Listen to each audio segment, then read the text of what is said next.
నారేగూడ గ్రామంలో మాజీ మంత్రి మహేశ్వరం ఎమ్మెల్యే సబితా ఇంద్రారెడ్డి, వికారాబాద్ మాజీ ఎమ్మెల్యే మెతుకు ఆనంద్ పర్యటన. ప్రభుత్వం ఇచ్చిన హామీ ప్రకారం రైతులందరికీ 2 లక్షల రుణమాఫీ చేసి న్యాయం చేయాలని ఎమ్మెల్యే సబితా ఇంద్రారెడ్డి తెలిపారు. 2 లక్షల రుణమాఫీ కానీ నారేగూడ రైతుల ఇటీవలే రుణమాఫీ కాలేదని ప్రజాభవన్ వద్ద ఆందోళన చేపట్టడానికి వెళ్లగా అక్కడ పోలీసులు వారిని అరెస్ట్ చేశారు. ఈ సందర్భంగా బీఆర్ఎస్ పార్టీ అధ్యక్షులు కేటీఆర్ రుణమాఫీ కాని రైతులతో ఫోన్లో మాట్లాడి మీకు అండగా ఉంటానని, అసెంబ్లీలో రుణమాఫీ విషయంపై అసెంబ్లీలో చర్చించి న్యాయం జరిగేలా తప్పకుండా చూస్తా అని తెలిపారు. ప్రశ్నించిన రైతులను అరెస్ట్ చేయడం మానేసి రుణమాఫీ వెంటనే చేయాలని సబితా ఇంద్రారెడ్డి డిమాండ్ చేశారు.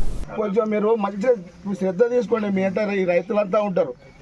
మీరు 10 పైసలు కావాలి, మళ్ళీ ఎన్ని లక్షలు అయినా సరే ఏం బాధపడకండి. మీరు మీ అంటే ఏపితే కట్టుకుంటాం, మేము నిన్ను కట్టుకొని మేము తిరుగుతాం. మా బాధ ఒకసారి మీరు అర్థం చేసుకోండి. ఇప్పుడు నేను 64 సంవత్సరాలు నాకు హార్ట్ ఆపరేషన్ కూడా అయింది. నాకు 15 లక్షలు అప్పు, నాకు 15 లక్షలు అడగలే, ఆయన ఇస్తాను 2 లక్షలు అడుగుతున్నాం. మేము 1,70,000 ఉన్నాయి, నా భార్య పెరిగి 1,70,000, 3,50,000 ఉన్నాయి. గోల్డ్ పెట్టి 12 లక్షలు తీసుకున్నా. అది నా పర్సనల్ పని. అది నా రుణమాఫీ అయితే నాకు వేయాలి కదా సార్.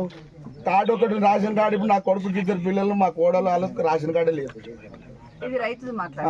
అమ్మా ఎట్లా దయచేసి ఇంతమంది జరంత మంది లేదు సార్. ఇక్కడ చాలా మంది ఉన్నాం. 300 మంది 400 మంది ఉన్నాం సార్. ఇక్కడ మేడం వచ్చింది. ఇక్కడ నేను ఇంటుండే సార్. రోజు నేను ఇట్లా పొద్దుగాల కూడా నేను చూసిన మేము రుణమాఫీ గురించి పోయినాం సార్. మొన్న భగత్ భవన్ ముట్టడి గురించి మాకు కూడా ఏమిటి వచ్చిందంటే జీన్యూస్లు వచ్చింది ఛానల్. రైతులు అది భగత్ భవన్ ముట్టడికి వస్తున్నారు అంటే మేము అప్పట్లో ఇక ఒక బండి మాట్లాడుకొని పోయినాం. మనిషికి 300 తీసుకొని పోయి ఆడికి పోయి చూసాక ఆడికి కొందరికి మమ్మల్ని అరెస్ట్ చేశారు అన్నట్టు.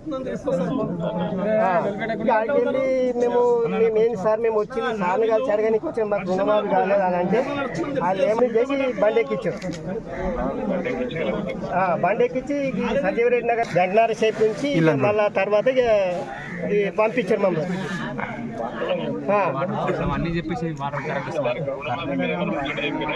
ఇక రుణమాఫీ గురించి మాకేం చెప్పలేరు. ఇప్పుడు నాతోనే మా ముగ్గురు 20,000 ఉన్నది, నా భార్యకు 25,000 ఉన్నది, నాకు 1,20,000 ఉన్నది. ముగ్గుట్లో కూడా ఒక్కరికి కూడా రాలేదు. ఒక్కరికి వచ్చింది అరే వచ్చింది కాదు ఇంత అని అనుకుంటున్నాం. అట్లా కూడా రాలేదు మా ముగ్గుట్లో కూడా. ఎవరిని అడిగినా నో డాటా అని చెప్తున్నారు. మీ తరఫున మేము గట్టిగా కొట్లాడతాము, మీ తరఫున గట్టిగా మాట్లాడుతూనే ఉంటాము. ధైర్యంగా ఉండండి, అసెంబ్లీలో కానీ బయట కానీ. ఈ ధైర్యంగానే ఉంటాం సార్. మేమేమి ధైర్యం లేకపోతే ఆందాక ఒక్కుంటామా సార్. అదే కరెక్ట్ మీరు చెప్పేది.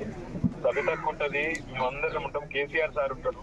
తప్పకుండా అందరం కలిసి గట్టి కొట్లాడతాం. మీకు రుణమాఫీ అయ్యేదా ఒక్కొక్కరికి 300 డబ్బులు వేసుకొని స్వచ్ఛందంగా ఓ బండి మాట్లాడుకొని హైదరాబాద్కు పోయి మాకు రుణమాఫీ ఎందుకు కాలేదు అని అడుగుదామని చెప్పి ఇక్కడి నుంచి నారేగూడెం నుంచి మా పెద్ద మనుషులు రైతులందరూ కూడా చాలామంది బయలుదేరిండ్రు.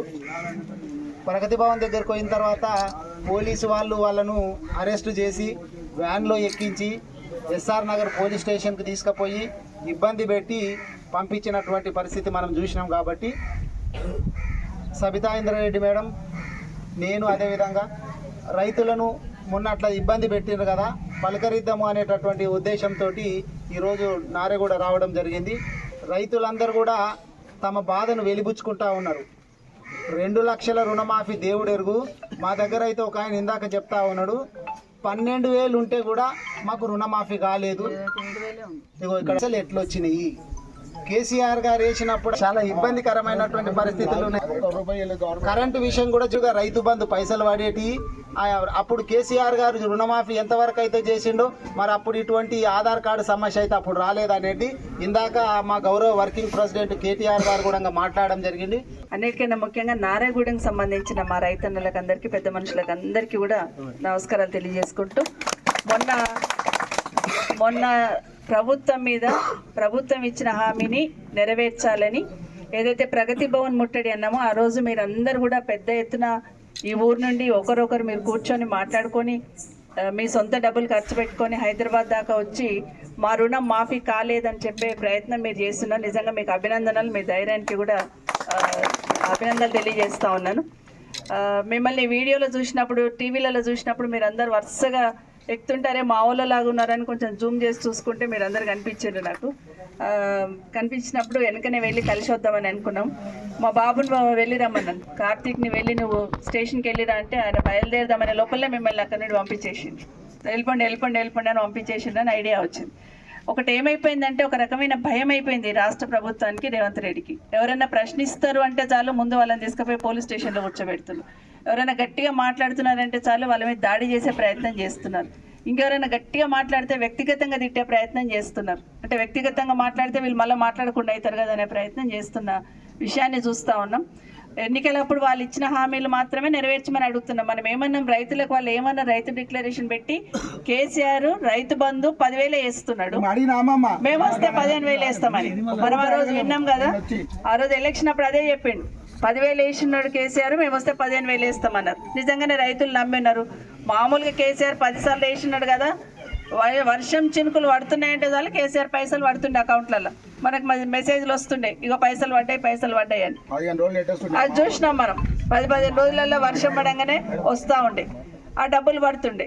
కానీ ఇంకా 10,000 వస్తున్నాయి కాబట్టి 15,000 ఇస్తా అంటున్నాడు రేవంత్ రెడ్డి, మంచిదే కదా అని నమ్మిండ్రు. ఇంకో మాట ఏం చెప్పినాడు, కౌలు రైతులకి ఇద్దరికి కూడా రైతు బంధు ఇస్తాను, రైతు భరోసా అని పేరు పెట్టినట్టున్నాడు. రైతు భరోసా ఇస్తాను 15,000 రైతుకి ఇస్తాను, కౌలు రైతు కూడా ఇస్తానని.